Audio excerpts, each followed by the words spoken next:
লাউ লাউ আমাদের শরীরের জন্য যে কত উপকারী তা আমরা সকলেই আশা করি জানি। লাউয়ের উপকারিতা তো আছেই, লাউয়ের খোসাও কম যায় না। আজ সেরকমই দুটো সাধারণ রেসিপি নিয়ে আপনাদের সামনে আসা।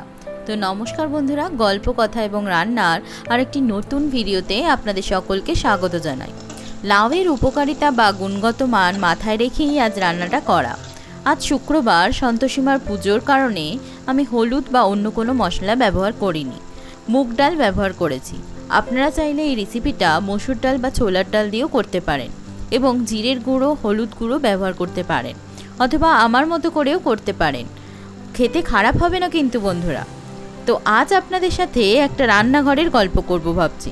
সেটা হলো, আচ্ছা দাঁড়ান, আগে বলে নিই আজ ঝুলিতে কি কি রান্না আছে।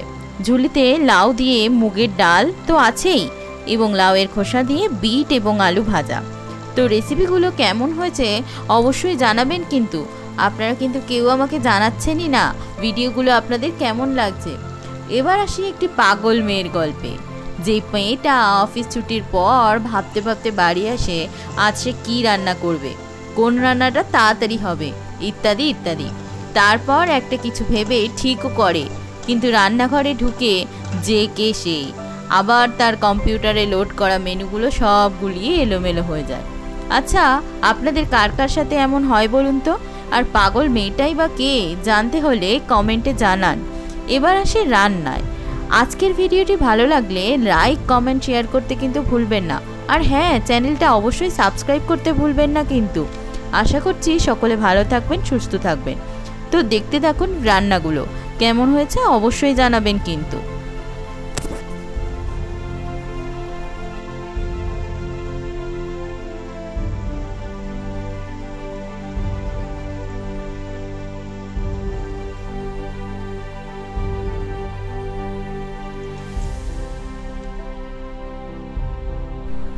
আমি কিন্তু মুগ ডালটা ধুয়ে জলে ভিজিয়ে রেখেছিলাম, আপনারা চাইলে সেটা করতে পারেন।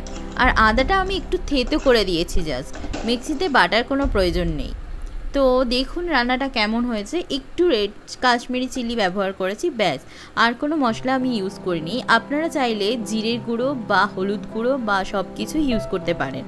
আমার যেহেতু শুক্রবার ছিল, আমি সেই জন্য বেশি মশলাপাতি ইউজ করিনি। ডালটা খেতে কিন্তু খারাপ হয়নি, আপনারা অবশ্যই বানিয়ে খেয়ে দেখতে পারেন আমার মতো করে, অথবা আপনারা নিজেদের মতো করে মশলা দিতেই পারেন, কোনো অসুবিধা নেই। তবে আমার এই রেসিপিটা আমার এইভাবেই শুক্রবার স্পেশালভাবে বানিয়ে খেয়ে দেখতে পারেন, অবশ্যই ভালো লাগবে গরম ভাতের সাথে বা রুটির সাথে।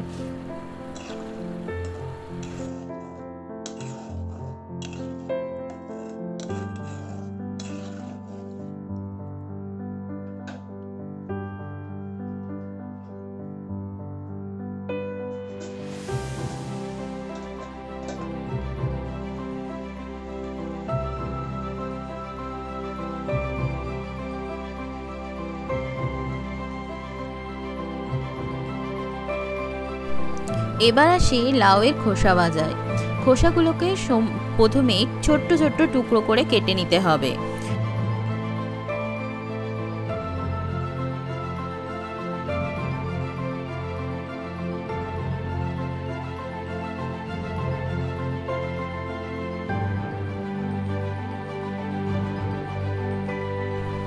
কড়াইয়ে তেলটা গরম হয়ে গেলে একটু সর্ষে ফোড়ন দেবেন। সর্ষেগুলো একটু হালকা ভাজা হয়ে গেলে তারপরে আপনি ওই খোসা, বিট, আলু সব যেগুলো কেটে রেখেছিলেন সেই ভাজাগুলো অবশ্যই দিয়ে দেবেন। দেওয়ার পরে ভালো করে একটু নাড়িয়ে নেবেন।